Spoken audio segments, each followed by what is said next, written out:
Ngayong araw nga pala ang opening ng liga ng basketball sa pinagtatrabahuhan ko. Matagal na nga pala ang nakalipas mula nung huling season. Kaya excited na kaming mga manlalaro sa sports na to. Syempre bukod sa mga manlalaro ay pinaghandaan din ito ng mga naggagandahang muse ng bawat team. Exclusive nga lang pala ang paligang ito sa company namin.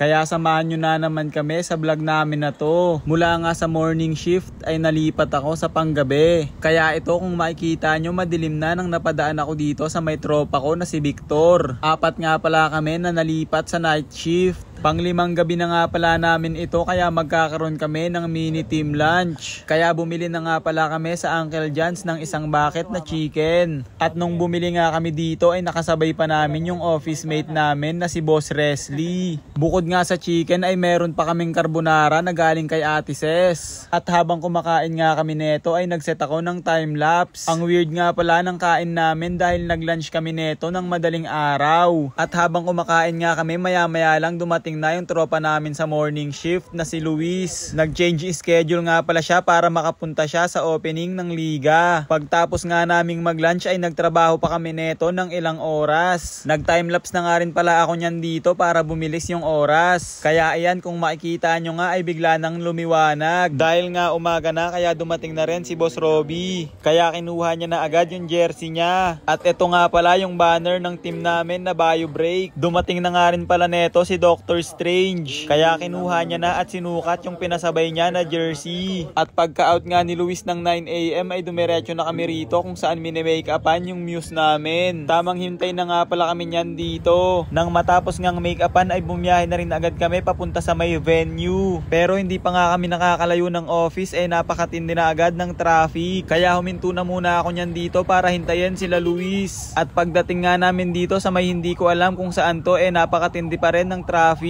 Kaya nakapag-video pa ako dito kasama yung muse namin. Inabot nga rin pala ng halos 1 oras yung biyahe namin bago kami makarating dito sa may pupuntahan namin. At ito nga pala yung napakaganda at napaka-sexy naming muse. At pagdating nga namin ay nakipag-peace bump na agad ako neto sa mga tropa. Late na nga pala kami neto nila Luis at ng muse namin kaya pinag-start na muna yung first game. RP Titans versus Markdown nga pala yung first game neto sa opening day. At ito nga pala yung ilan sa mga nakuhaan kong highlights nila. Si bro nga pala tong nasa free throw line. Pasok nga pala yung unang throw niya. Pero sablay yung pangalawa. At dito nga ay naka 3 points si Edsel. Kaya nag-celebrate siya na parang namamana yata siya dyan. At dito nga ay tumira si TL Migs sa 3 points. Kaso nga lang sablay. Nakakuha nga pala niyan ng foul si Kimpe. Kaya tumira siya niyan dito sa free throw line. Kaso nga lang sablay parehas. At dito nga ay napasahan si bro ng kakampi niya. Kaya naka-easy layup siya for 2 points. At during halftime nga ay nagpa-picture na nga pala neto yung team namin. Si Boss Ronald nga pala yung escort ng muse namin. At syempre hindi kumpleto ang opening kapag hindi pinaparampa yung mga muse. Kaya ito nga ang unang muse na rumampa. Ang muse ng RP Titans na kulay dilaw ang jersey. At sinunda na nga agad ng muse ng We Them Ones. Kung saan siya nga ang tinanghal na best muse ng SBC League Season 6. At ang ikatlong rumampa nga ay ang muse ng Markdown. OG team nga pala ito at ngayon ay kulay black ang jersey nila. At syempre ang pinakalas na rumampa at pinakahihintay ng lahat ay walang iba kundi ang muse namin. Siya nga pala ang nagrepresenta sa team namin na Bio Break sa opening day.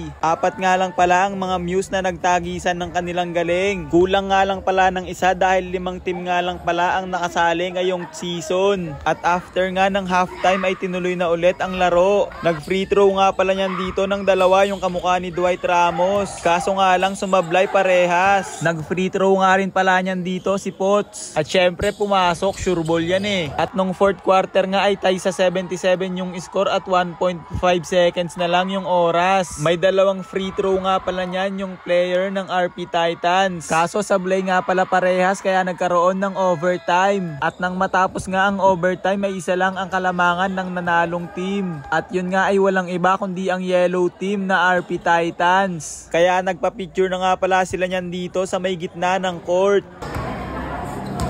Lagwan! Hindi pala ibig ko nila kaibigan.